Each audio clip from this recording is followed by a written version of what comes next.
نحمده ونصلي ونسلم على سيدنا ومولانا محمد رسوله النبي الأمين المكين الحنين الكريم الرؤوف الرحيم. أما بعد فأعوذ بالله من الشيطان الرجيم. بسم الله الرحمن الرحيم. واجب الاحترام ساتھی، اللہ تعالیٰ کا بے پناہ لطف و کرم اور اس کا احسان عظیم ہے کہ جس کی توفیق سے ہم اس کے ذکر کے لیے اس کے گھر میں جمع ہیں. آج ہم اللہ کی توفیق سے سورہ توبہ کی آیت نمبر 67 ہے جس سے اپنے سبق کا آغاز کر رہے ہیں. اللہ کریم نے ارشاد فرمایا: المنافقون والمنافقات بعضهم من بعض یامرون بالمنکر وینہون عن المعروف ویقبضون ایدیہم نسوا اللہ فنسیہم ان المنافقین هم الفاسقون. کہ منافق مرد اور منافق عورتیں ایک دوسرے کے مشابہ ہیں، ایک دوسرے جیسے ہی، یعنی کہ جیسے منافق مرد ہیں ویسے ہی منافق عورتیں ہیں. یہ لوگ بری باتوں کا حکم دیتے ہیں اور اچھی باتوں سے روکتے ہیں اور اپنے ہاتھ بندھے ہوئے رکھتے ہیں. انہوں نے اللہ کو فراموش کر دیا تو اللہ نے انہیں فراموش کر دیا. بے شک منافقین ہی نافرمان. تو یہاں اللہ کریم نے منافق مرد اور منافق عورتوں کی بات کی کہ جنس بھلے کوئی بھی ہو، جس کے اندر یہ بیماری ہوگی ان کا اللہ کے ہاں ایک ہی مقام ہوگا، اور ایک جو ان کے اندر برائیاں پائی جاتی ہیں ان میں سے اللہ کریم نے دو برائیوں کا خاص کر ذکر کیا. ایک یہ کہ وہ لوگوں کو بری باتوں سے روکنے کی بجائے اس کا حکم دیتے ہیں. وہ کام جو اللہ اور اللہ کے رسول کے ناپسندیدہ ہیں، بجائے اس کے کہ اس کے لیے لوگوں کو آمادہ کیا جائے، تیار کیا جائے، بلکہ اس کے مخالف جا کر لوگوں کو بری باتوں کا حکم دیتے ہیں اور اچھی باتوں سے روکتے ہیں. اور پھر دوسری اللہ کی نے یہاں پر جو ان کی بات بتائی وہ یہ تھی کہ انہوں نے اپنے ہاتھوں کو باندھ کے رکھا ہوا ہے. ہاتھوں سے باندھ کے رکھنے کا سے مراد یہ ہے کہ وہ اللہ کی راہ میں خرچ نہیں کرتے، باوجود اس کے کہ اللہ کریم نے ان پر دنیا جو ہے وہ وفر ان کو عطا کر رکھی ہے، لیکن اپنی منافقت کی وجہ سے وہ اللہ کے راستے میں خرچ کرنے سے اپنے آپ کو روکے رکھتے ہیں. یہ ہے اللہ کے معاملے میں ہاتھ کو باندھ کے رکھنا، کہ اللہ کی راہ میں خرچ نہ کرنا. اور اللہ کریم نے یہاں پر کہا کہ وہ لوگ ایسے ہیں جنہوں نے اللہ کو فراموش کر دیا، اللہ کو بلائے بیٹھے. تو سن لیں کہ اللہ نے انہیں فراموش کر دیا. بے شک منافقین ہی نافرمان ہیں. تو یہاں اللہ کریم نے ان کو یہ باور کرایا کہ اگر تم نے مجھے بلا رکھا ہے، بلا دیا ہے، تو میں نے بھی تم کو فراموش کر دیا. بندے کے اللہ کو فراموش کرنے سے یا بلانے سے یا اللہ کو چھوڑنے سے رب کی بارگاہ کا، رب کی ذات کا، اس کی ربوبیت میں کوئی فرق نہیں آتا. مگر جس شخص کو رب کریم کہہ دے کہ میں نے تجھ کو فراموش کر دیا اور تجھ کو چھوڑ دیا، اس کا نہ دنیا میں کبھی بھلا ہو سکتا ہے، اور اگر دنیا اچھی چلا بھی لے، حلال حرام طریقے کی تمیز بلا کر، جھوٹ مکر فریب کر کے اگر دنیا کو وہ بچا بھی لے، بنا بھی لے، لیکن آخرت میں اس کو اس کی سزا ملے گی، جزا نہیں ملے گی. کیونکہ جس روز اللہ کے سامنے ہر انسان نے پیش ہونا ہے، وہاں پر تو فقط اسی کی بادشاہی ہوگی، اسی کا ہی حکم چلے گا، وہی فیصلے کرنے والا ہے، وہی معاف کرنے والا ہے. ساری کی ساری قوت اسی ذات کے پاس ہوگی، اختیار بھی اسی ذات کے پاس ہوگا. تو اگر اس دن اللہ کریم نے فراموش کر دیا کہ جب انسان اللہ کے سامنے آئے اور یہ روایت میں نبی اکرم صلی اللہ علیہ وسلم کی حدیث مبارک میں بھی ہے کہ اللہ کریم بعض لوگوں کو دیکھ کر اپنا چہرہ مبارک پھیر لے گا. یہ بھی استعارے کے طور پر بات کی گئی. اللہ کے رب جو ہے وہ چہرے سے پاک ہے، لیکن بات سمجھانے کے لیے کی جاتی ہے کہ اللہ کریم اپنا چہرہ ان سے پھیر لے گا کہ جیسے تم نے دنیا میں مجھ کو چھوڑے رکھا، مجھ سے اپنا منہ موڑے رکھا، آج میں تم سے اپنا منہ موڑتا. تو جس شخص کو حساب و کتاب والے دن رب کریم نے فراموش کر دیا، چھوڑ دیا، چہرہ دوسری طرف کر لیا، اس کا ٹھکانہ کیا ہو سکتا ہے؟ تو اللہ فرماتا ہے یہ جو منافق ہیں یہ حقیقت میں یہی نافرمان ہے. پھر اللہ کریم نے ان کی سزا یہاں پر جو ہے تجویز کی، اس کا ذکر کیا اللہ کریم نے. وَعَدَّ اللَّهُ الْمُنَافِقِينَ وَالْمُنَافِقَاتِ وَكُفَّارَ نَارَ جَهَنَّمَ خَالِدِينَ فِيهَا هِيَ حَسْبُهُمْ وَلَعْنَهُمُ اللَّهُ وَلَهُمْ عَذَابٌ مُقِيمٌ. اور اللہ نے منافق مرد ہوں یا عورتیں اور کافروں سے آتش دوزخ کا ہی وعدہ کیا ہے. یہ وعید ہے ان کے لیے جو منافق ہیں، مرد ہوں یا عورتیں ہوں، اور کافر ہیں جو مرد ہوں یا عورتیں ہوں. اللہ کریم نے ان کے ساتھ جو وعدہ کر رکھا ہے وہ دوزخ کا کر رکھا ہے. یہ وعید ہے ان کو کہ ان کا آخری ٹھکانہ جو ہوگا وہ جہنم ہوگا، جہنم کی آگ ہوگی. تو اللہ فرما رہا ہے کہ وہ ایک تو ہمیشہ اس میں رہیں گے، اور بس وہی آگ ہی انہی کے لیے کافی ہے. اور اللہ نے ان پر لعنت کی ہے اور ان کے لیے ہمیشہ برقرار رہنے والا عذاب ہے. تو یہاں پر رب کریم نے 2 دفعہ خالدینہ بھی کہا کہ دائماً قائم رہنے والا عذاب ہے، پھر دوبارہ اس پر پھر اللہ کریم نے فرمایا کہ ان پر میں نے لعنت بھی کی، اللہ کی لعنت ان پر، اور وہ ہمیشہ برقرار رہنے والے عذاب میں مبتلا کیے جائیں گے. تو اتنی سخت سزا رب کریم نے منافقین کی، اور کافرین کو اللہ کریم نے ایک ہی پلڑے میں تولا. یعنی کہ ایک بندہ وہ ہے جو سرے سے اللہ اور اللہ کے رسول کو مانتا ہی نہیں، جس نے انکار کر دیا، جو کفر پر کھڑا ہو گیا، اس کی سزا.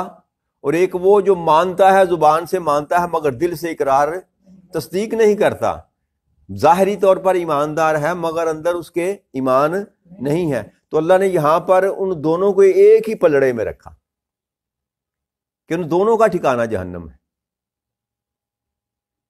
اور وہ دونوں ہی جہنم میں ڈالے جائیں گے، اور پھر وہاں سے ان کی نجات کا کوئی ذریعہ نہیں. وہ ہمیشہ ہمیشہ کے لیے جب جہنم میں پھینک دیے جائیں گے تو وہیں ان کا قیام رہے گا.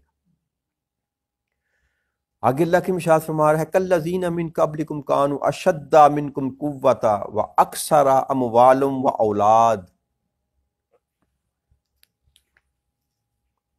فاستمتعوا بخلاقکم کما استمتع الذین من قبلکم بخلاقہم وخذتم کالذین ہادوا اولئک حبطت اعمالہم فی الدنیا والآخرہ واولئک هم الخاسرون.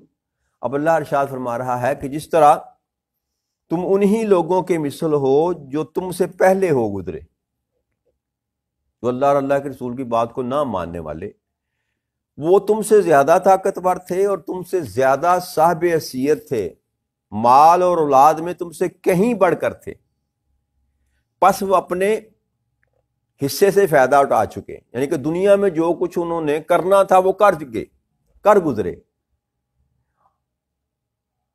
اور تم بھی اپنے حصے سے اسی طرح فائدہ اٹھا رہے ہو جیسے پہلی قوموں نے اٹھایا تھا، کفر کرنے والوں نے. جیسے تم سے پہلے لوگوں نے اپنے مقرر حصے سے فائدہ اٹھایا، تو تم بھی بالکل اسی طرح باطل میں داخل ہوئے جس طرح وہ غلطاں ہوئے تھے اور جیسے وہ باطل میں داخل ہوئے تھے. یعنی کہ جو غلطی انہوں نے کی، حق کو نہ پہچان کر، حق کو نہ مان کر باطل کے ساتھ ہی چمٹے رہے اور دنیا کے ہی پیچھے بھاگتے رہے، جس طرح وہ تھے تم سے قبل جو قومیں تھیں جن کو اللہ کریم نے تباہ و برباد کیا. اللہ فرما رہا ہے کہ تم بھی اسی طرح ہو، تم بھی اسی طرح غلطان ہو اور داخل باطل ہو تم. تو اللہ فرما رہا ہے کہ ان لوگوں کے مال دنیا اور آخرت میں برباد ہو گئے اور وہی لوگ خسارے میں ہیں. اب یہاں جس کا اللہ کریم نے ذکر کیا کہ وہ جو پہلی قومیں تھی جنہوں نے میرے نبیوں کو، میرے رسولوں کو نہ مانا، میری شریعت پر نہ آئے، میرے احکامات کی پیروی نہ کی، بھلے وہ مال و دولت کی فراوانی میں تھے، تم بھی آج مالدار ہو، تمہیں اپنی اولاد پر زوم ہے، اپنے مال پر زوم ہے، اپنی تجارت پر زوم ہے، اپنے مال و ثواب پر زوم ہے، تو یاد رکھو وہ جو پہلے گزر گئے جن کے ساتھ میں نے معاملہ کیا وہ تم سے ہر معاملے میں زیادہ تھے، قوت میں بھی زیادہ تھے، طاقت میں بھی زیادہ تھے، مال میں بھی زیادہ تھے، اولاد میں بھی زیادہ تھے، اسباب میں۔ جو ظاہری اسباب انسان جس کے لیے دنیا میں تگودو کرتا ہے، جن کے پیچھے بھاگتا ہے، جن کے لیے اللہ کو وہ فرموش کیے بیٹھا ہے، اللہ فرما رہا ہے کہ وہ جو تم سے پہلے تھے وہ تم سے کہیں بڑھ کر تھے، ہر صنف میں، ہر جنس میں تم سے بڑھ کر، مال میں، اولاد میں، تجارت میں۔ تو جس طرح وہ باطل پر قائم رہ کر غلط ہوئے، اسی طرح تم بھی باطل پر قائم ہو اور غلطی پر ہو۔ تو اب جس طرح ان لوگوں کے اللہ کے فرما رہا ہے اعمال جو ہیں دنیا اور آخرت میں برباد ہو گئے، یعنی کہ ان کا کوئی عمل ایسا نہیں ہے دنیا میں جو ان کو نفع دے سکے، برباد کر دیے گئے، اور وہی لوگ خسارے والے ہیں۔ جس طرح پہلی امتوں کو اللہ کریم نے فرمایا، اب یہ منافقین کو تنبیہ کی جا رہی ہے، بتایا جا رہا ہے، بلکہ تنبیہ کیا کی جا رہی ہے، بتایا جا رہا ہے کہ تمہارا حال انہی کو جیسا ہے جو اس نبی اکرم صلی اللہ علیہ وسلم سے قبل جو قومیں تھیں جو میرے نبیوں کو نہیں مانتی، تم بھی ویسے ہی ہو۔ پھر اللہ کے نے ارشاد فرمایا، الم یاتہم نبأ الذین من قبلہم قوم نوح وعاد وثمود وقوم ابراہیم واصحاب المدین والمؤتفقات اتتہم رسولہم بالبینات فما کان اللہ لیظلمہم ولکن کانوا انفسہم یظلمون۔ کیا ان کے پاس ان لوگوں کی خبریں نہیں آئیں جو ان سے پہلے تھے، قوم نوح اور عاد اور سمود اور قوم ابراہیم اور مدین کے رہنے والے، اور ان بستیوں کے مکین جو الٹ دی گئیں، ان کے پاس بھی اللہ کے رسول واضح نشانیاں لے کر آئے، پس اللہ نے تو ایسا نہ تھا کہ ان پر ظلم کرتا، مگر اپنے اوپر خود ہی وہ ظلم کرتے تھے۔ تو یہاں اللہ کریم نے چند نبیوں کی امتوں کا ذکر کیا جن کے متعلق اللہ نے فرمایا کہ تم بھی ان جیسے ہو۔ ان میں سے قوم نوح کا ذکر کیا جن کو اللہ کریم نے پانی کے عذاب سے دوچار کیا اور ساری کی ساری قوم کو تباہ و برباد کر دیا، نام و نشان مٹا دیا۔ پھر اسی طرح عاد کی قوم تھی جس پر اللہ کریم نے بجلی کو بھیجا، خوفناک آندھی جکڑ جو چلے، اور اس قوم عاد کو تباہ و برباد کر دیا۔ اسی طرح قوم سمود ہے، ان پر کڑک دار بجلی جو تھی وہ گری اور اللہ کریم نے ان کو جلا کر بسم کر دیا۔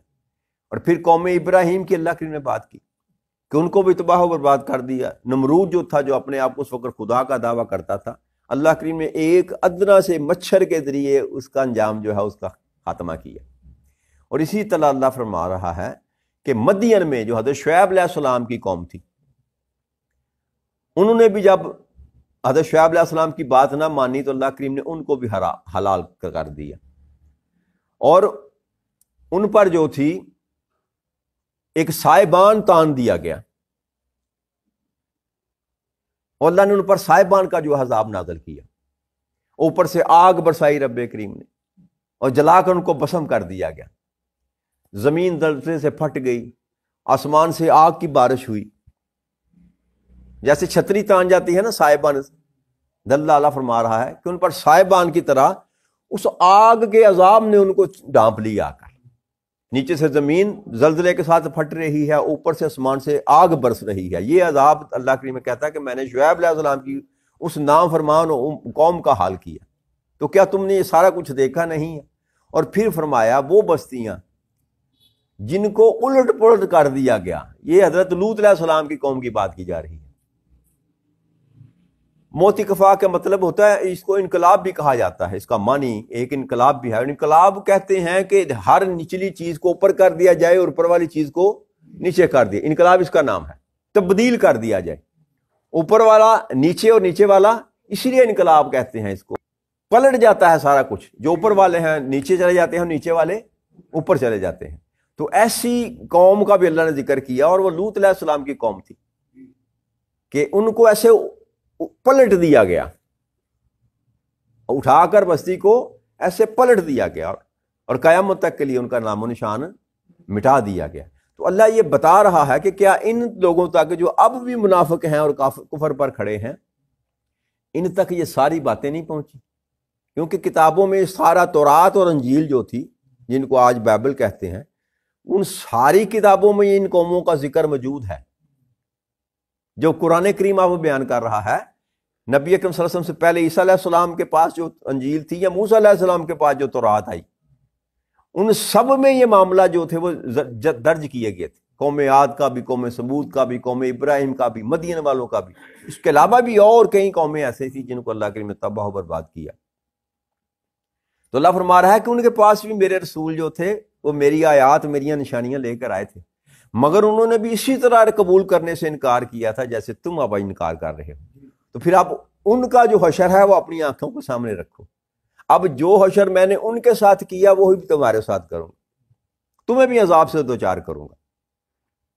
تو اللہ فرماتا ہے کہ جن کو بھی میں نے یہ سزا دی ان کی بد عمالیوں کے سبب سے، میں نے ان پر کوئی ظلم نہیں کیا، یعنی جو اللہ جو ہے وہ ظالم نہیں ہے۔ اللہ فرما رہا ہے کہ میں ظالم نہیں ہوں، جو کچھ انہوں نے بیجا تھا سو انہوں نے کاٹا۔ مہلت دیتا گیا رب کریم، باز آ جاؤ، تنبیہ کی جاتی تھی، بتایا جاتا تھا کہ اگر تم باز نہ آئے تو اب اللہ کا امر نازل ہوگا۔ اور یہ اتنے جری اور اتنے بہادر اور اتنے شیر تھے تو کہتے تھے، نبیوں کو کہا کرتے تھے لے آؤ جو عذاب تم نے لے کر آنا ہے۔ اور تاجدار کائنات صلی اللہ علیہ وسلم کو بھی یہ کہا کرتے تھے، وہ کون سا عذاب ہے جس سے آپ ہمیں ڈراتے رہتے ہیں، لے آئیں اپنا عذاب جو ہے۔ لیکن اللہ کریم نے کیونکہ نبی اکرم صلی اللہ علیہ وسلم کو جو صفت دے کر پیدا کی، رحمت للعالمین، اس سبب سے اللہ کریم نے یہ سارے عذاب جو ہیں یہ مؤخر کر دی، ختم کر دی۔ اب وہ سارے عذاب جو سابقہ قوموں پر آتے تھے ویسا عذاب اللہ کریم اب کسی قوم پر نہیں لے کر آتا، کیوں کہ رحمت للعالمین جو تھے وہ تشریف لا چکے اور اس زمین پر موجود ہیں۔ تو اللہ نے فرمایا تھا میں کیسے ان پر عذاب نازل کروں میرے محبوب جب آپ ان میں موجود ہیں۔ تو تاجدار کائنات صلی اللہ علیہ وسلم تو قیامت تک یہاں موجود رہیں گے، اسی زمین پر ہے نا جن کا بسیرا، یہیں پر وہ آرام فرما رہے ہیں۔ تو پھر اللہ کریم وہ سارے عذاب جو تھے ان کو ختم کر دیا۔ اب عذاب کے طریقے بدل کے، عذاب کے انداز بدل کے، اس کا مطلب یہ نہیں ہے کہ اب جو منافقین ہیں، جو کافر ہیں، ان کو سزا نہیں ملے گی، سزا ملے گی، لیکن رب کریم کا ایک اپنا نظام ہے، ایک سسٹم، اس کے مطابق وہ نظام کو چلاتا ہے۔ تو اللہ فرما رہا ہے انہوں نے اپنی جانوں پر خود ہی ظلم کیا تھا، میں نے کسی پر رائی کا برابر دانہ بھی ظلم نہیں کیا۔ کہ انسان جو اعمال کرتا ہے اس اعمال کے سبب سے ہی رب کریم جو ہے اس کے مطابق فیصلہ کرتا ہے، ان کے اعمال کے مطابق فیصلہ کرتا ہے۔ اتنے بڑے جرم انہوں نے کیے، اور یہ چھوٹا جرم نہ تھا کہ نبیوں کو ایک تو ہوتا ہے نبی کی بات کو نہ ماننا، نبی پر ایمان نہ لے کر آنا۔ یہ ایسے بدبخت تھے اور ایسے ظالم تھے کہ یہ نبیوں کو جھٹلاتے نہ تھے، فقط نبیوں کے ساتھ بدسلوکی کرتے، ایون یہاں تک کہ ان کو قتل تک کر دیتے۔ اور اس نبی اکرم صلی اللہ علیہ وسلم سے پہلے عیسیٰ علیہ السلام جب تشریف لائے تو ان کو انہوں نے اپنے تئیں سولی پہ چڑھا دیا۔ اور یہ جو قوم تھی، بنی اسرائیل کی قوم تھی، انہوں نے ایک دن میں 100 نبی کو بھی قتل کیا۔ یعنی کہ پہلے تاجدار کائنات صلی اللہ علیہ وسلم کو تو اللہ نے ساری کائناتوں کا نبی بنا کر بھیجا، رسول بنا کر بھیجا نا۔ پہلے ہر قبیلے میں، ہر خطے میں، ہر بستی میں اللہ کریم الگ الگ نبی بھیجتا تھا۔ جیسے ابراہیم علیہ السلام اور لوط علیہ السلام دونوں کزن بھی تھے، اور دونوں کے علیحدہ علیحدہ نبوت تھی۔ ابراہیم علیہ السلام اپنی جگہ پر نبوت کر رہے تھے اور وہ اب ساتھ والے علاقے میں وہ نبی تھے۔ تو مختلف قبیلوں پر، مختلف علاقوں پر اللہ کریم ایک ہی وقت میں نبی بھیجتا تھا۔ تو یہ ایسے بدبخت تھے کہ انہوں نے ایک دن میں 100 نبی کو قتل کیا، اتنے بدبخت تھے۔ تو اللہ فرما رہا ہے میں نے تو ان پر کوئی ظلم نہیں کیا۔ انہوں نے ایک تو سب سے بڑا ظلم یہ تھا کہ انکار حق کرتے تھے، جو بات میں نے کہی یا میرے محبوب نے کہی، میرے رسول نے کہی، میرے نبی نے کہی، یہ اس کا انکار کرتے تھے۔ اور پھر انکار کے ساتھ یہ ہے کہ ان کو تکالیف پہنچاتے تھے، نبیوں کو، نبیوں کے ماننے والوں کو، ان کو در بدر کر دیتے تھے، نکال دیتے تھے۔ جیسے لوط علیہ السلام نے جب اپنی قوم کو کہا تو انہوں نے کہا کہ آپ اتنے پاک باز رہ گئے ہیں، ہم تو یہیں رہیں گے، آپ اپنے بال بچے کے لیے یہاں سے نکل جائیں، ہمارا علاقہ چھوڑ دیں۔ تو اس طرح کا کام کرتے تھے۔ تو اللہ فرما رہا ہے میں نے ان پر ظلم نہیں کیا، ان کے اپنے اعمال کے سبب سے ان کو یہ سزا دی گئی۔ تو یہ منافقین کو بتایا جا رہا ہے کہ جیسے سابقہ امتوں کے ساتھ میں نے معاملہ کیا ویسے ہی تم بھی نہیں میرے عذاب سے بچو گے۔ اب اللہ کریم کی منشا ہے، مرضی ہے، کس طرح کا عذاب دے گا، کب دے گا، کہاں دے گا، یہ فیصلہ بھی کرنے والی ذات بس وہ۔ لیکن اللہ نے قانون بتا دیا کہ جو میرے رسول کی، نبی کی بات کو نہیں مانتا وہ اپنی جان پر ظلم کر رہا ہے، اور وہ اس کا مقام جو ہوگا آخرت میں، جو اس کا گھر ہوگا، وہ جہنم کے سوا کچھ اور نہیں ہوئے، وہ جہنم میں ڈالے جائیں گے۔ آگے رب کریم نے فرمایا والمؤمنون والمؤمنات بعضهم اولیاء بعض یأمرون بالمعروف وینہون عن المنکر ویقیمون الصلاۃ ویؤتون الزکاۃ ویطیعون اللہ ورسولہ اولئک سیرحمہم اللہ ان اللہ عزیز حکیم۔ اب اوپر اللہ کریم نے منافقوں کی جو ان کے اندر بد فعلیاں تھیں وہ بیان کی، خصلتیں، بد خصلتیں بیان کی۔ نیچے اللہ کریم نے اپنے مومنین کا ذکر کیا، اور ایمان والے مرد اور ایمان والی عورتیں ایک دوسرے کے مددگار ہیں۔ وہاں فرمایا کوئی ایک دوسرے جیسے ہی ہیں، جیسا منافق مرد ہے ویسی منافق عورت ہے۔ یہاں اللہ نے فرمایا کہ ایمان والے مرد ہوں یا عورتیں ہوں، وہ ایک دوسرے کے رفیق اور مددگار ہیں، وہ اچھی باتوں کا حکم دیتے ہیں اور بری باتوں سے روکتے ہیں، اور نماز قائم رکھتے ہیں، زکوٰۃ ادا کرتے ہیں، اللہ اور اس کے رسول کی اطاعت بجا لاتے ہیں۔ انہی لوگوں پر اللہ نے قریب رحم فرمائے گا، بے شک اللہ بڑا غالب، بڑی حکمت والا۔ تو اب ان لوگوں کی اللہ کی نشانیاں بیان فرما رہا ہے جو تاجدار کائنات صلی اللہ علیہ وسلم پر ایمان لا چکے تھے۔ اگر اس وقت کی بات کی جائے جب منافقین کو اللہ کے ایڈریس کر رہا ہے، منافقین کی یہ بات بتائی کہ یہ لوگ وہ ہیں جو برائی کی طرف لوگوں کو بلاتے ہیں اور نیکی سے روکتے ہیں۔ ایمان والوں کی نشانی اللہ کے نے یہ بتائی کہ یہ اچھی باتوں کا حکم دیتے ہیں، اچھائی کی طرف لوگوں کو بلاتے ہیں اور بری باتوں سے روکتے ہیں، یعنی کہ بالکل الٹ ہو گیا۔ اور پھر فرمایا کہ نماز قائم رکھتے ہیں اور زکوٰۃ ادا کرتے ہیں اور اللہ اور رسول کی اطاعت بجا لاتے ہیں۔ یہ ایمان والوں کی صفتیں اللہ کریم نے بیان فرمائی، اور انہی لوگوں پر اللہ کریم ان قریب رحم فرمائے گا، بے شک اللہ بڑا غالب، بڑی حکمت والا ہے۔ تو یہ ایڈریس جو ہے وہ حال اس مقام پر تو صحابہ کرام کے ساتھ کیا جا رہا تھا نا، تاجدار کائنات صلی اللہ علیہ وسلم کے جو ساتھی تھے، کہ جن کو بھلے تم اچھا نہیں سمجھ رہے، تم ان کو کمزور جان رہے ہو، تم ان کا ٹھٹھا کرتے ہو، مذاق کرتے ہو، یاد رکھنا یہ ایمان والے ہیں اور یہ میرے رسول کی اطاعت بجا لا رہے ہیں، تو ان پر ہی میں رحم فرماؤں گا۔ اس کا مطلب یہ نہیں تھا کہ اس سے پہلے اللہ کریم رحم نہیں فرما رہا تھا، جی رحم سے مراد یہ ہے کہ ان کو میں غلبہ عطا فرماؤں گا، کیونکہ اللہ بڑا غالب ہے، بڑی حکمت والا ہے۔ تو جیسے اللہ کریم غالب ہے، اسی طرح ایمان والوں کو بھی غلبہ عطا فرمائے گا۔ رحم سے کرنے سے مراد یہ ہے کہ ان کے ساتھ رب کریم اپنی رحمت کا معاملہ کرے گا۔ رحم تو ایمان والے پر ہر وقت اللہ کریم کرتا ہے۔ جب رحمت للعالمین موجود ہے ان کے پاس، اس سے بڑھ کر رحمت اور کیا ہو سکتی ہے؟ پر جو یہاں جو رحمت کی بات اللہ فرما رہا ہے وہ یہ ہے کہ ان کی مشکلات جو ساری طور پر نظر آ رہی ہیں، ان کی مشکلات سے نکال کر میں ان کو غلبہ عطا فرماؤں گا۔ آج جن معاملات میں جس مشکلات سے یہ دوچار ہیں، آج تم اپنے آپ کو بڑے سمجھتے ہو اور ان کو کمزور جانتے ہو، لیکن ان قریب یہ ہوگا کہ یہ غالب ہوں گے، یہ حاکم ہوں گے، تم محکوم ہوگے۔ تو یہ اللہ کریم کے ہاں فیصلے آج کیے جاتے ہیں، وہ حکمت و تدبر اور اپنی مرضی کے مطابق جب وہ چاہتا ہے، جو امر بھی وہ نازل کرنا چاہتا ہے وہ نازل فرما دیتا ہے۔ تو وہاں وعید سنائی ان کو کہ تمہارا جو مقام ہے وہ جہنم کے علاوہ کچھ اور نہیں ہے۔ اور یہاں اللہ کریم نے نیک لوگوں کی بات کی، نیک صالحین کی بات کی، اور آگے اگلی آیت میں رب کریم نے بین اسی طرح جیسے ان کا ٹھکانہ بتایا، یہاں اللہ نے فرمایا وعد اللہ المؤمنین والمؤمنات جنات تجری من تحتها الانہار خالدین فیہا مساکن طیبۃ فی جنات عدن ورضوان من اللہ اکبر ذالک هو الفوز العظیم۔ تو یہاں اللہ کریم نے ایمان والوں کا ٹھکانہ بتا دیا کہ جو ایمان والے ہیں ان کے ساتھ میں کیسا معاملہ کروں گا۔ تو اللہ فرماتا ہے کہ اللہ نے مومن مردوں اور مومن عورتوں سے جنتوں کا وعدہ فرمایا ہے، جن کے نیچے نہریں بہہ رہی ہوں گی، وہ ان میں ہمیشہ رہنے والے ہیں، اور ایسے پکیزہ مکانات کا بھی اللہ نے وعدہ فرمایا، اور جن جنت کے خاص مقامات پر سدا بہار باغات ہوں گے، خوبصورت باغات ہوں گے، اور پھر اللہ کی رضا اور خوشنودی بڑھ کر ہے، یہی زبردست کامیابی ہے۔ تو اللہ کریم نے یہاں پر مومنین کے ساتھ جو سلوک کرنا ہے قیامت کے بعد، اللہ کریم نے اس کا ذکر کیا۔ تو اس آیت کریمہ سے ہم انشاءاللہ اللہ نے چاہا تو کل اپنے سبق کا آغاز کریں گے۔ وما علینا الا البلاغ المبین۔ السلام علیکم ورحمۃ اللہ۔